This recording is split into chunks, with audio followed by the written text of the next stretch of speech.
Na época, foi o pior acidente da história da aviação. Foi uma cena de destruição total e absoluta. Em 1974, mais de 300 pessoas morreram quando o avião em que estavam caiu. Não há praticamente nada aqui que se possa reconhecer como sendo uma parte de uma aeronave. Não se conseguia andar sem o perigo de pisar sobre uma parte de um corpo humano.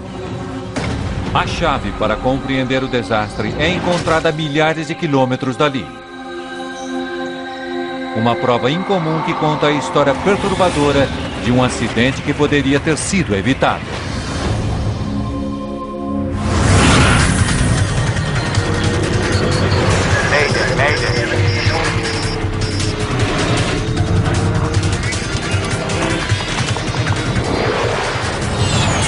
Mayday, desastres aéreos.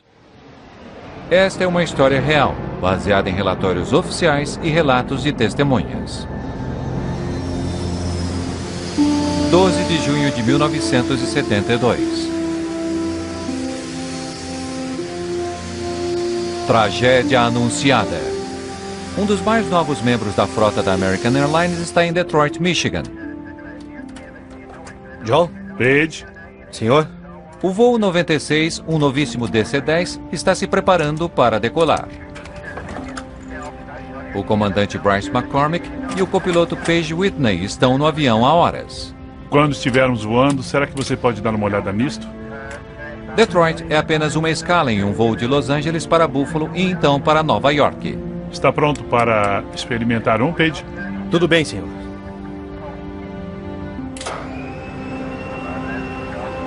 McCormick pilotou o avião que saiu da Califórnia, mas Whitney será o piloto no trajeto seguinte. Os dois homens querem ficar no controle o maior tempo possível. Nenhum deles tem mais de 75 horas pilotando um DC-10. Poucos pilotos têm mais. Simplesmente não há aviões desse tipo o suficiente em operação. Em 1972, o DC-10 acabara de entrar em serviço. O avião é o que há de mais avançado em termos de jato de passageiros. Seu estilo e tamanho o destacam dos demais aviões de passageiros. A McDonnell Douglas gastou mais de $1 bilhão para desenvolvê-lo. No final dos anos 60, havia uma corrida entre os três grandes fabricantes de aviões a jato para passageiros, McDonnell, Douglas, Boeing e Lockheed, e para ver quem conseguiria fabricar o primeiro jumbo. Por isso estavam todos muito ocupados em começar a produzir esse DC-10 o mais rápido possível, e eles não poderiam se dar ao luxo de sofrer muitos atrasos devido a problemas com o projeto. A American Airlines é uma das primeiras empresas a comprar o avião.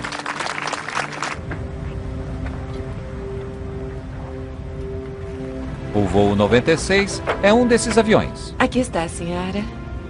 Apenas o quinto DC-10 produzido.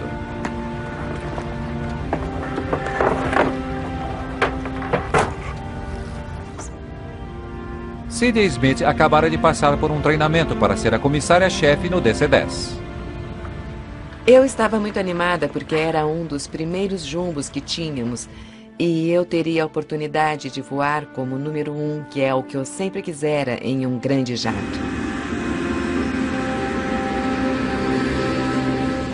Peguei.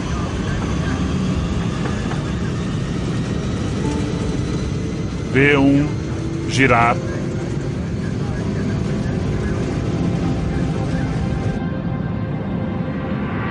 Logo depois das 7 da noite, o voo 96 parte do aeroporto de Detroit.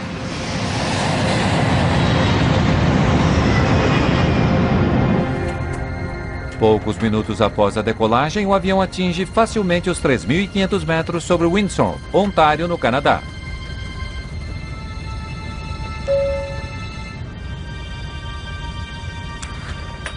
Eu estava sentada em minha poltrona. E quando o comandante desligou o aviso de apertar os cintos, eu fui até a galley para preparar o café. E eu tinha que descer até lá, uma vez que o avião estava inclinado na subida.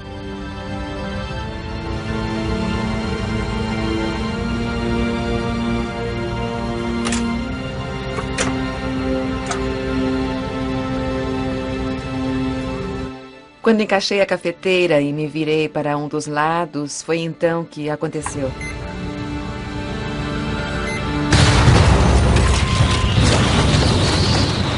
Eu me lembro de ter caído porque o avião estava indo assim e de repente começou a ir assim.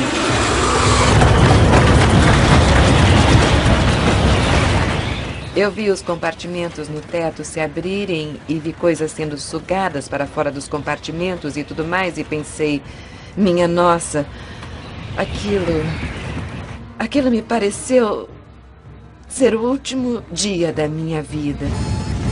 Batemos em alguma coisa! Perdemos o motor aqui!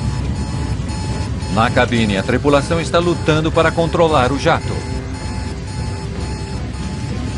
Os comandos de potência que controlam os 3 motores estão inoperantes. O avião perde praticamente todo o seu empuxo. A velocidade do enorme jato começa a diminuir. O avião imediatamente sofreu uma queda enorme. E a próxima coisa que aconteceu foi que eu fui atingida no rosto por uma parte do avião. Meu marido tentava freneticamente achar uma comissária que me desse alguma coisa para pressionar contra meu rosto e parar o sangramento. Deixa comigo! McCormick assume o controle do avião. Ele e Whitney lutam para nivelar o avião. Mas o voo 96 fora terrivelmente avariado. Temos os equipamentos hidráulicos? Não, estou com lêmina toda. O leme na cauda que controla a direção do jato está emperrado para a direita. Isso está forçando o avião a oscilar dramaticamente naquela direção.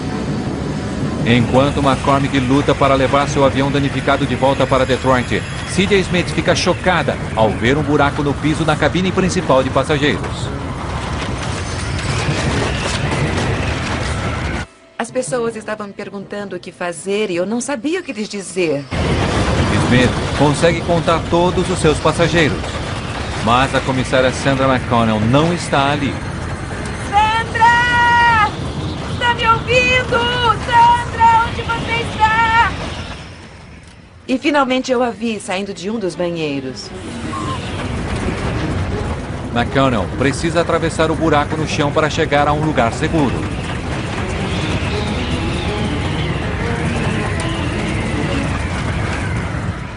E praticamente em todo lugar que ela pisava, o piso continuava afundando.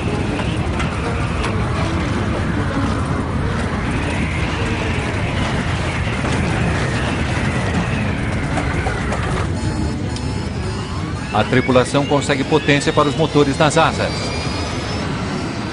Mas o terceiro motor na cauda se recusa a responder. Central, aqui é o voo 96 da American Airlines. Temos uma emergência. América 96, tipo de emergência. Temos um leme travado. Precisamos descer e fazer uma aproximação. Além do motor e do leme, McCormick também está tendo problemas para controlar os profundores na cauda do avião. Eles ajudam a movimentar o enorme avião para cima e para baixo. Eles estão lentos para responder, mas ele consegue movimentá-los. A situação não está de todo perdida. Eu acho que vai voar! América 96, vire mais à frente à direita. Rumo será 200. Sem o controle total dos profundores e com o leme emperrado para a direita, McCormick tende a usar seus motores para virar o avião. Aumentando o empuxo em um dos lados do avião, ele consegue alterar a direção. Mas isso não será rápido. Eu não tenho qualquer controle sobre o leme.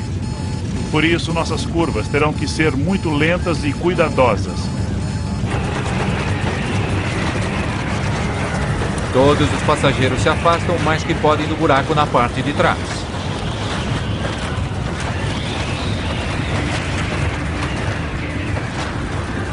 Fora o corte sofrido por Loretta Kaminsky, até agora não há outras pessoas com ferimentos graves.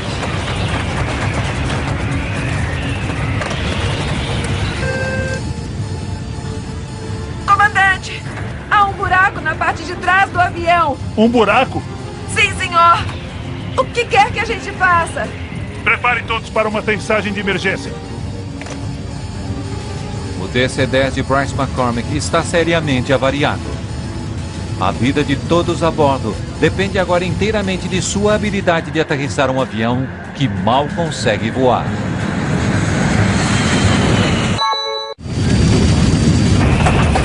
Subitamente, uma curta viagem de Detroit a Buffalo se transforma no voo mais desafiador da carreira do comandante Bryce McCormick. À medida que volta para Detroit, McCormick começa a diminuir a velocidade de seu avião para que possa aterrissar com segurança. Mas ao fazer isso, seu avião começa a cair perigosamente rápido. Teoricamente, McCormick deveria estar descendo a 700 pés por minuto. Mas agora, ele está caindo com mais do dobro de velocidade. A 1.600 pés por minuto. Velocidade de descida. De descida, é 1.600.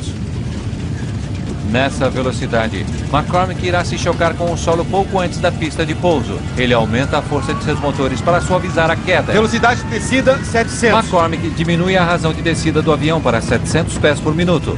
Mas para isso ele teve de aumentar sua velocidade aerodinâmica, o que significa que ele irá aterrissar muito mais rápido do que o normal. Pela primeira vez desde o início da crise, McCormick fala com os passageiros. Senhoras e senhores, aqui é o seu comandante falando. Tivemos um pequeno problema, mas o avião já está sob controle e estamos voltando para Detroit para uma aterrissagem de emergência. A calma de Bryce McCormick era tanta que ele parecia estar dando as boas-vindas aos passageiros. Menos de meia hora depois de levantar voo, o DC-10 seriamente avariado luta para voltar ao aeroporto de Detroit. Os poucos minutos que gastamos para voltar a Detroit foram os mais longos de que vou me lembrar. Porque tínhamos certeza absoluta de que não iríamos sobreviver. O comandante Bryce McCormick precisa conseguir ainda mais potência para colocar o nariz do jato para cima para aterrissar.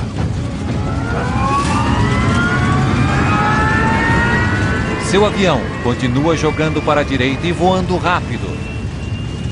Eu não tenho leme para corrigir esse desvio quando ele tocar o solo. O DC-10 com 67 pessoas a bordo ronca em direção à pista a quase 300 km por hora. Preparem-se!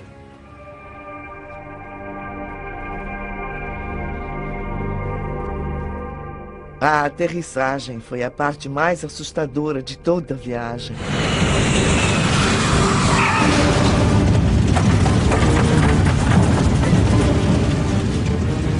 Ao atingir o solo, o avião começa a puxar muito para a direita.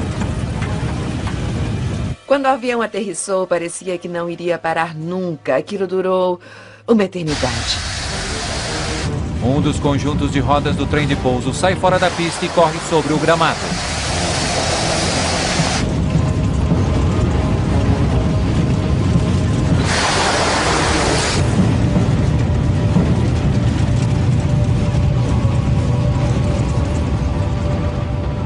Depois de uma aterrissagem angustiante, o avião finalmente para, a apenas 300 metros do final da pista.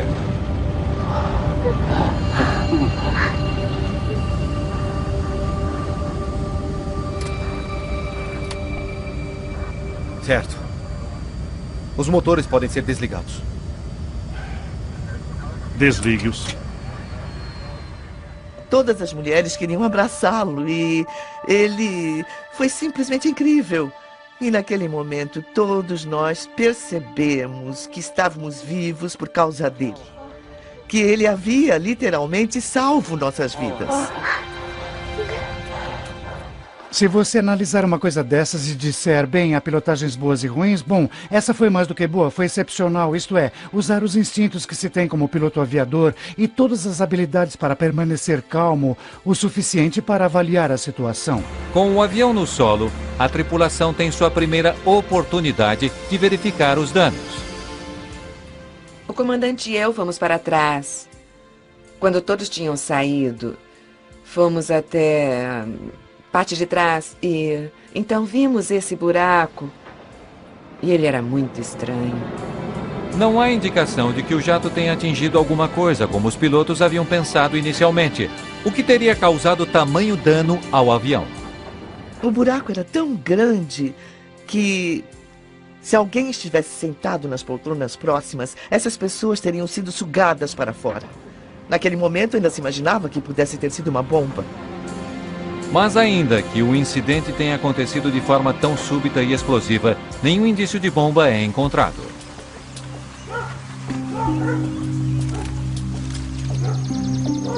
Quando os investigadores começam seu trabalho, eles descobrem que o DC-10 no aeroporto de Detroit não está inteiro. O caixão que o avião estava levando em seu compartimento de carga é encontrado a 30 quilômetros do aeroporto de Detroit, próximo a Windsor, Ontário, no Canadá.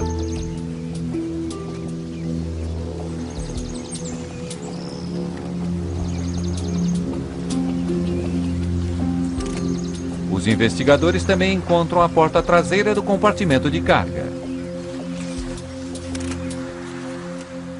As portas dos aviões não caem, principalmente em se tratando de um avião tão novo. E isso não deveria ter acontecido. Ao examinarem a área de carga do avião, os investigadores descobrem que o próprio projeto da porta a torna potencialmente um ponto fraco. A maioria das portas de um jato abre para dentro. Na verdade, a porta é ligeiramente maior do que a estrutura em que ela se encaixa. À medida que a pressão dentro de um jato aumenta, esse tipo de porta de encaixe é na verdade forçada contra a estrutura do avião.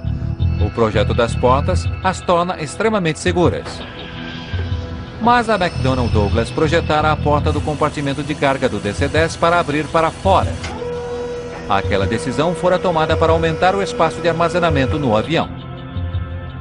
Quando a porta é fechada, ganchos nas portas do DC-10 se prendem a uma barra na estrutura do avião. Para se certificarem de que as portas estão fechadas, os encarregados da bagagem empurram uma alavanca para baixo, o que faz pinos de travamento passarem através dos ganchos, que então mantêm as portas fechadas. Quando os investigadores examinam a área do compartimento de carga do avião, eles não encontram nenhum dano estrutural ao redor da porta. Ao examinarem as travas da porta do compartimento de carga, eles descobrem que os trincos não estão completamente fechados. E os pinos que deveriam garantir que as portas ficassem fechadas não estão na posição de travamento. Ao interrogarmos o operador de carga que fechou a porta, ficou imediatamente claro que ele usara força excessiva para fechar a porta e, na verdade, ele disse ter precisado usar o joelho para que a alça da porta ficasse no lugar. Os investigadores fazem uma descoberta assustadora. É possível travar a alavanca pelo lado de fora da porta, mesmo que os ganchos e pinos de travamento não estejam na posição fechada.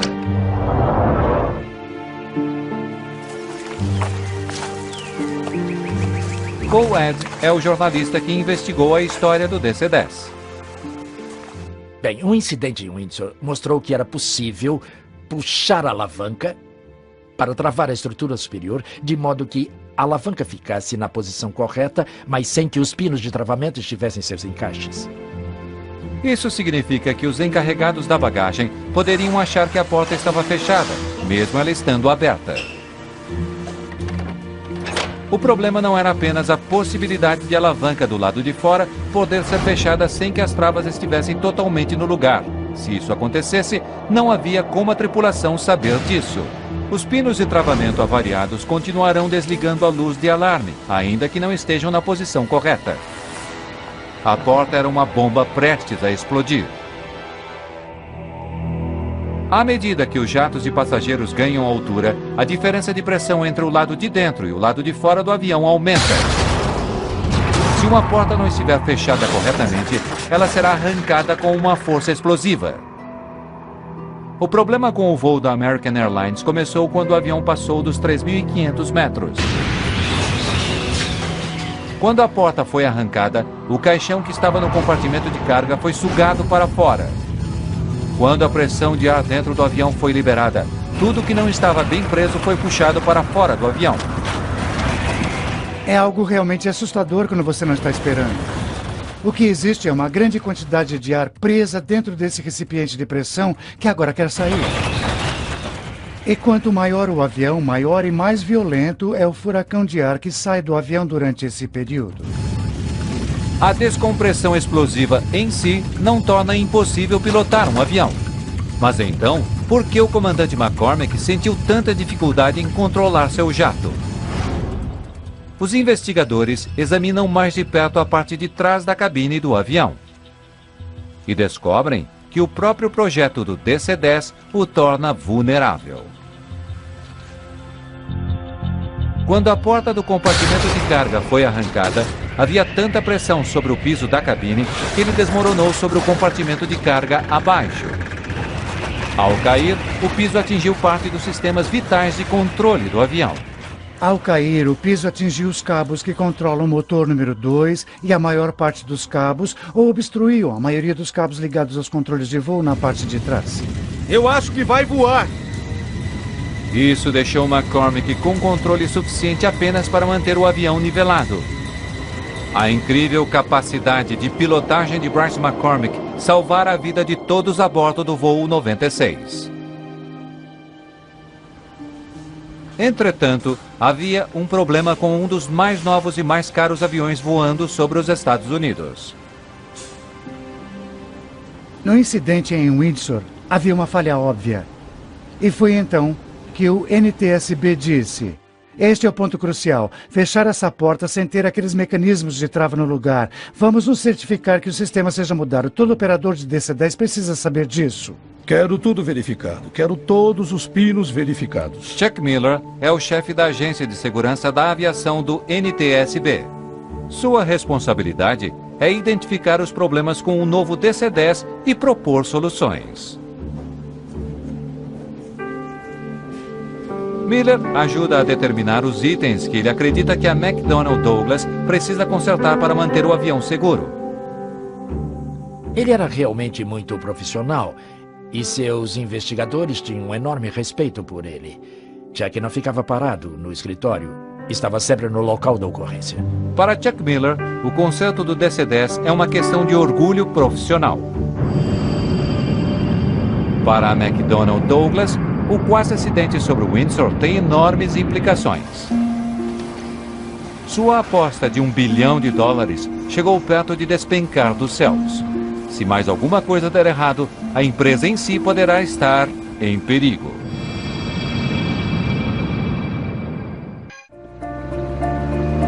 3 de março de 1974. Um perfeito dia de primavera em Paris. Faz quase 2 anos desde o incidente com o DC-10 próximo de Windsor, em Ontário.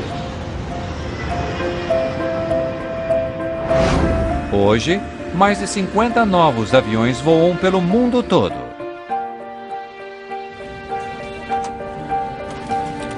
Um deles, o avião 29, é de propriedade da Turkish Airlines. Em geral, no último trecho da viagem da Turquia até a Inglaterra, não viajam muitos passageiros. Entretanto, hoje o DC-10 está sendo ocupado rapidamente. As pessoas estão se apertando nas poltronas por todo o avião. Uma greve da British Airlines fez com que os passageiros disputassem qualquer voo de volta para Londres. Wendy Will é uma entre os muitos passageiros de última hora desse voo. Modelo, ela está voltando para casa depois de uma sessão de fotos na Espanha. Estávamos casados há 18 meses e prestes a começar uma família. Acho que o segredo do sucesso dela como modelo não era só o fato de ser uma garota atraente e interessante como modelo, mas os fotógrafos gostavam dela realmente porque ela era uma pessoa muito agradável, encantadora e alegre. Devido ao embarque de tantos passageiros, o voo está um pouco atrasado. E não é apenas a tripulação que está esperando. Na parte de trás do avião está o encarregado das bagagens, Mohamed Mahmoud. Com tantos passageiros, ele não sabe ao certo se há mais malas para embarcar. É isso? Acabou. Certo, tô fechando. Como não havia mais nenhuma bagagem, Mahmoud trancou a porta do compartimento de carga traseiro.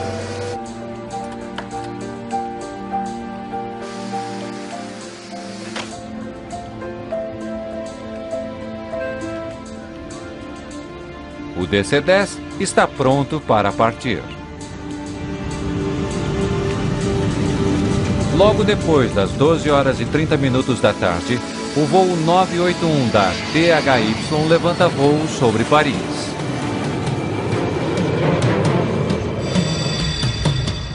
Londres está a menos de 1 hora de distância. Controle de Paris, aqui é Tango Hotel Yankee 981. Estamos a 60, solicitando autorização para voar no nível 230. Tango Hotel Yankee 981, você tem autorização para voar no nível 230. 981, entendido.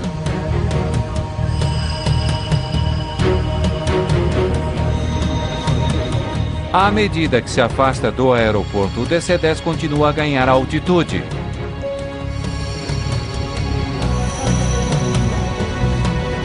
2.700 metros, 3.000 metros, 3.300 metros.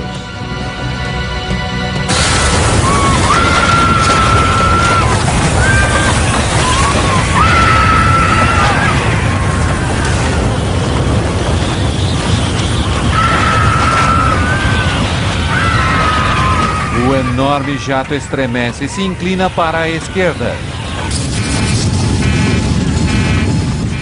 O que houve? O que aconteceu? O estouro da cabine! Tem certeza? Apenas 16 segundos depois do início da crise, a tripulação luta para salvar seu jato avariado. O nariz está descendo e o avião ganhando velocidade. Pra cima! Puxa o nariz pra cima! Não consigo trazer pra cima! Ele não responde! Os passageiros na parte de trás do avião testemunham uma cena de horror. 2 fileiras de assentos simplesmente desapareceram. Através de um enorme buraco no chão, os passageiros conseguem ver o céu sobre a França. 7.000 pés! Sistemas hidráulicos! Nós os perdemos! A tripulação descobre que eles não têm potência hidráulica para controlar o avião. Sem ela, eles não conseguem movimentar o leme ou os profundores. Mesmo sem seus controles mais básicos, o avião começa a nivelar. Mas ele desceu demais. Acho que vamos cair! Velocidade! O DC-10 está a quase 800 km por hora.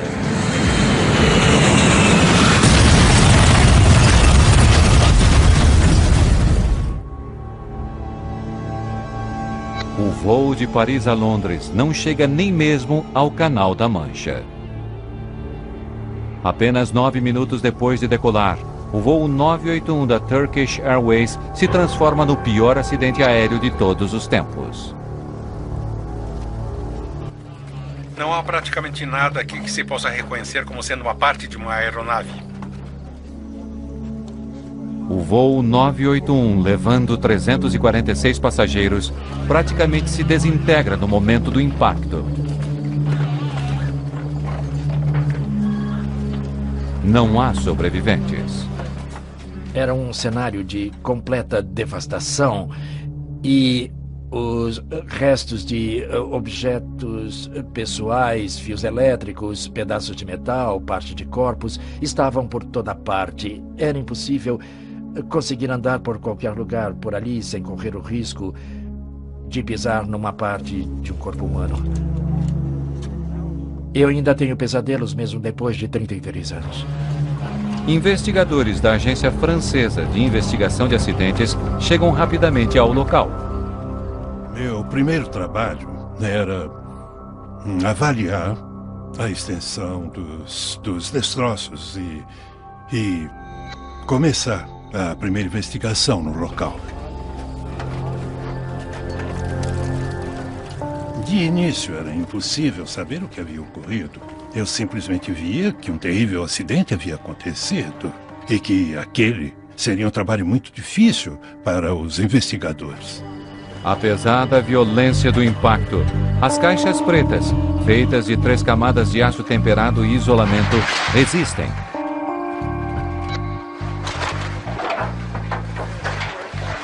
Seu conteúdo poderia fornecer pistas valiosas sobre o acidente. Supunha-se que tivesse sido provocado por uma bomba, pois você tem um avião praticamente novo e muito potente, voando em um céu limpo e azul, e ao chegar a 12 mil pés, o avião despenca. Os investigadores são chamados até um campo a 15 quilômetros do acidente. Eles encontram uma parte da fuselagem e 2 fileiras de assentos do DC-10. De alguma forma, elas haviam se desprendido do avião antes que o restante dele caísse na floresta. Quando os investigadores chegam ao local, os corpos que estavam naqueles assentos já haviam sido retirados dali. Quando os parentes das pessoas que haviam morrido no acidente chegam à França, eles são encaminhados a uma pequena igreja na cidade de Senlis. Uma das cenas mais tristes que eu já vi foi nessa igreja. Eles colocaram tudo o que haviam encontrado sobre mesas, roupas, objetos pessoais, ursinhos de pelúcia, anéis, e os parentes que quisessem tinham permissão de caminhar por entre as mesas armadas sobre cavaletes, onde tudo estava exposto.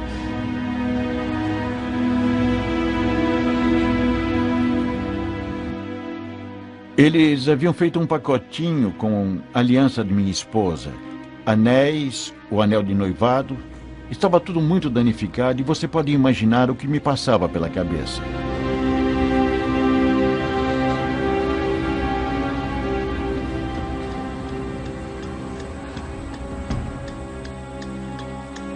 Como o acidente envolve um avião americano, Chuck Miller, do NTSB, junta-se à investigação. Pela segunda vez em 2 anos, ele estava lidando com um problema com um DC-10. Eu não creio que Miller chegou a suspeitar que a porta não tivesse sido consertada depois de Windsor. Entretanto, fica claro que a parte da fuselagem encontrada na França é, na verdade, a porta traseira do compartimento de carga do avião. Parece uma repetição do acidente em Windsor. Miller é tomado por uma pergunta assustadora.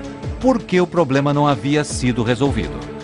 Quando ele viu a porta e certamente percebeu que ela não havia sido consertada, eu creio que foi quando a sua raiva se tornou muito grande. Miller toma uma atitude incomum. Embora a investigação oficial esteja apenas começando, ele dá ao jornalista Paul Webb uma importante dica. Eu perguntei, tem alguma ideia do que possa ter levado a porta a se soltar? E ele disse, se eu fosse você, eu iria verificar um lugar chamado Windsor, Ontário.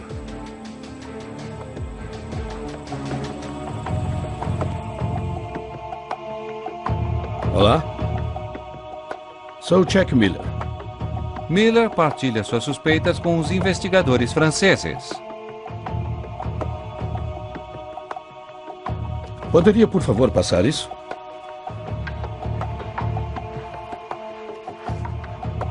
Elas foram tiradas em 12 de junho de 1972, logo após o incidente. Havíamos pedido o relatório sobre o acidente em Windsor e nossos colegas americanos também se ofereceram para nos dar muitos detalhes. Depois de todo o trabalho feito durante a investigação da American Airlines, teria alguma coisa passado despercebida? Teria havido um outro problema com o enorme avião da McDonnell Douglas?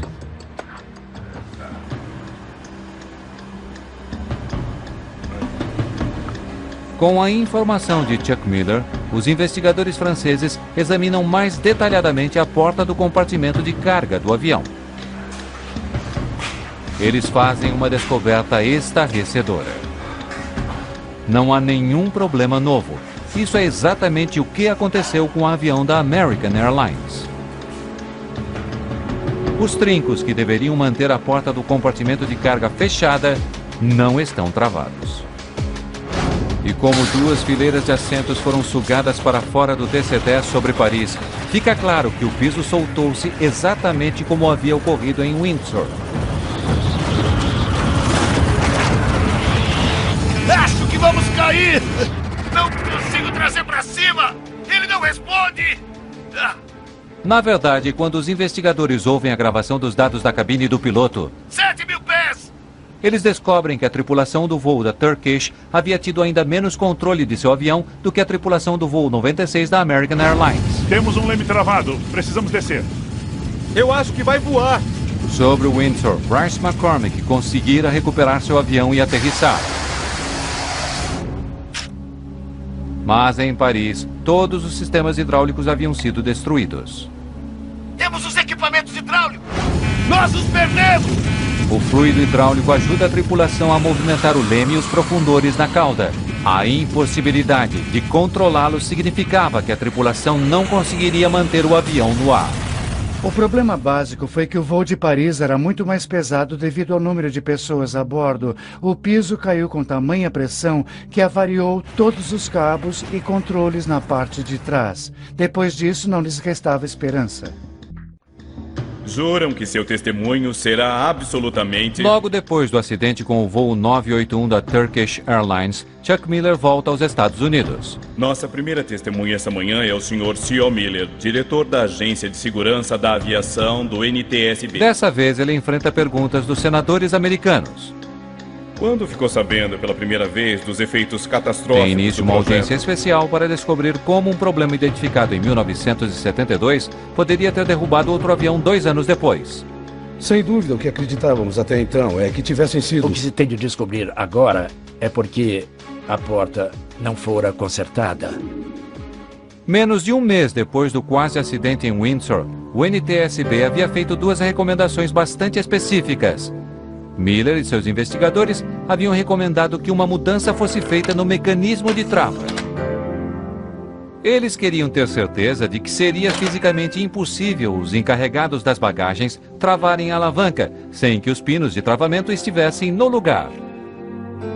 Eles também sugeriram que os orifícios de ventilação fossem colocados no piso de todos os DC-10.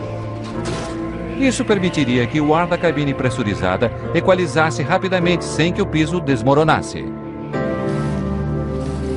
Entretanto, nos 2 anos desde o acidente, nenhuma dessas recomendações havia sido implementada.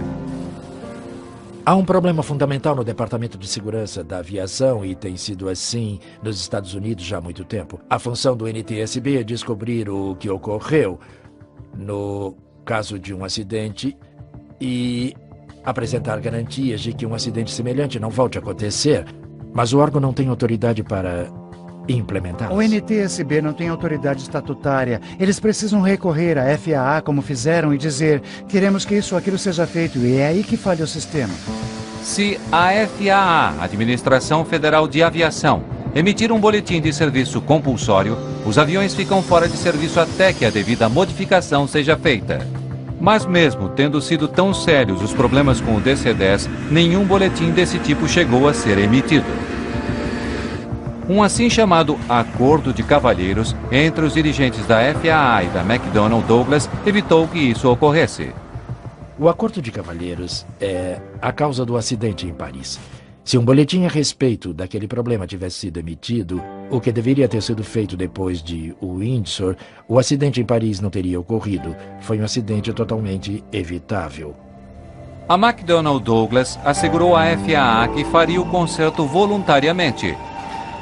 Um boletim desse tipo afetaria a reputação do DC-10 ainda em fase de início de operações. O objetivo era evitar que o público ou qualquer empresa aérea que fosse operar esses aviões achasse que existia algum problema com esse avião. Por isso, um boletim desse tipo, principalmente um que exigisse que fosse feita uma reengenharia de alguma peça, era realmente assustador para um fabricante. A McDonnell Douglas, na verdade, fez alterações referentes à construção da porta do compartimento de carga.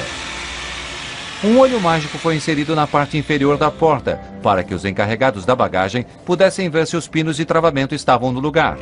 Vários avisos também foram colocados na porta do avião.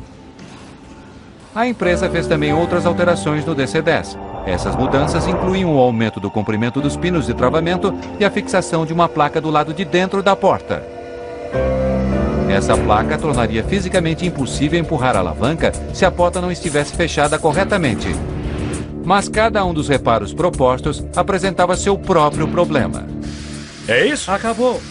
Muitos encarregados das bagagens não sabiam o porquê daquela pequena janela na porta.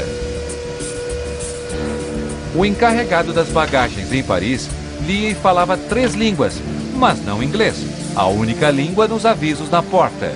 A placa apoio, que deveria ser instalada na porta, não chegou a ser colocada no jato que caiu em Paris.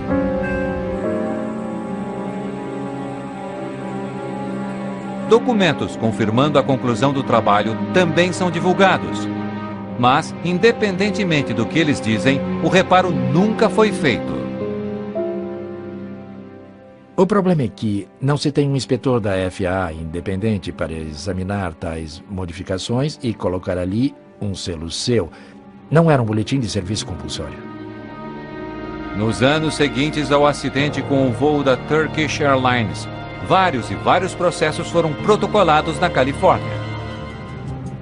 Com o passar do tempo, fiquei sabendo cada vez mais sobre o que de fato havia acontecido e percebi que não havia sido o que poderíamos chamar de acidente. Tratava-se de algo totalmente evitável. Meu objetivo era expor essas pessoas. Nas semanas que antecederam o julgamento, os advogados envolvidos no caso têm acesso a toda a história do desenvolvimento do DC-10. Eles não são os únicos que estão buscando provas. O jornalista Paul Ed também está. Estávamos decididos a chegar àqueles documentos e àquele depoimento. Alguém nos deu uma chave do depósito onde estavam os documentos e assim, durante a noite, fomos até lá e havia uma enorme pilha de documentos acumulados que verificamos para descobrir o que havia acontecido. Lendo aquela enorme pilha de papéis, Ed faz uma incrível descoberta. Um memorando escrito por Don Applegate, o diretor de engenharia de produtos da Convair, a empresa que havia construído a porta do compartimento de carga para a McDonnell Douglas.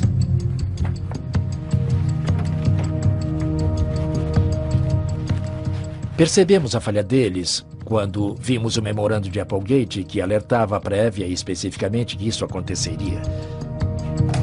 O memorando é uma acusação que condena as portas do compartimento de carga, que estavam sendo fabricadas para o DC-10, e a ausência de orifícios de ventilação nos pisos da cabine. O documento alerta para o fato de que é apenas uma questão de tempo até que ocorra um desastre de grandes proporções envolvendo as portas.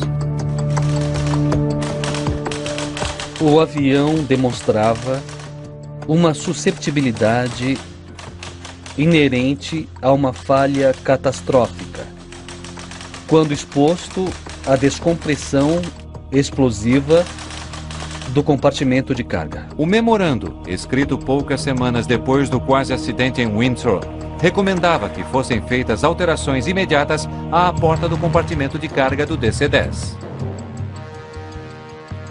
Você sabe que descobriu, porque você sabe que eles sabiam. Durante o processo legal, é feita outra descoberta assustadora. A McDonnell Douglas não só tinha conhecimento do problema depois do ocorrido em Windsor. Eles já sabiam desse problema durante o desenvolvimento do DC-10. 4 anos antes do acidente em Paris, 2 anos antes do ocorrido em Windsor, a porta do compartimento de carga falhou durante um teste de pressão. A empresa tinha conhecimento de que havia um problema, mas o projeto básico da porta permaneceu o mesmo. Eu não conseguia acreditar que uma grande empresa, a McDonnell Douglas, naquela época, fosse capaz de tal coisa. Poderia colocar em risco nossa vida, a vida de pessoas comuns, apenas por dinheiro. Em aviação chamamos isso de tecnologia da lápide. Em outras palavras, o dinheiro sempre pesa. E infelizmente, com o passar dos anos, isso tem se mostrado verdadeiro na maioria das vezes. Temos de esperar até haver um grande número de mortes para dizermos, sabe, nós vamos ter mesmo que gastar dinheiro com isso. O memorando de Applegate e outras informações que vêm à tona durante o processo legal levam a um dos maiores acordos na história da aviação. A McDonnell Douglas pagou mais de 80 milhões de dólares por danos.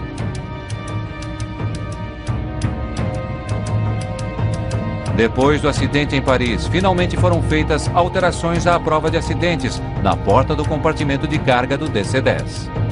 E dessa vez, nada foi deixado ao acaso. A FAA emitiu um boletim garantindo que as portas nunca mais abririam em pleno ar. E funcionou. Depois do acidente em Paris, não houve nenhum outro incidente sério envolvendo as portas do compartimento de carga de um DC-10. Mas a história do avião e uma indústria intensamente competitiva provocaram de fato um impacto. A McDonnell Douglas vendeu muito menos DC-10 comerciais do que havia esperado. A maioria dos pilotos que eu conheço que pilotou o DC-10 durante anos realmente adora o velho pássaro. Ele é provavelmente um pouquinho mais duro que o 747, considerando o peso de seus controles de voo, mas ainda é um pássaro e tanto para se pilotar. Tudo bem, mas não se pode dissociar o avião ou a empresa da terrível reputação deixada pelo acidente. Finalmente, a própria McDonnell Douglas desaparece. A empresa foi comprada pela Boeing em 1996. Na floresta, nas cercanias de Paris, há hoje um monumento em homenagem àqueles que morreram no voo 981. Um lembrete permanente de um dos acidentes mais perturbadores da história da aviação.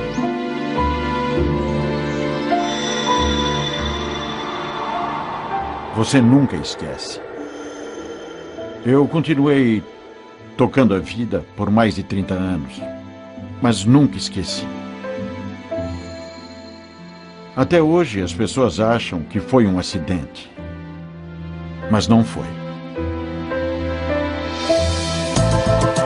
Versão brasileira Centauro.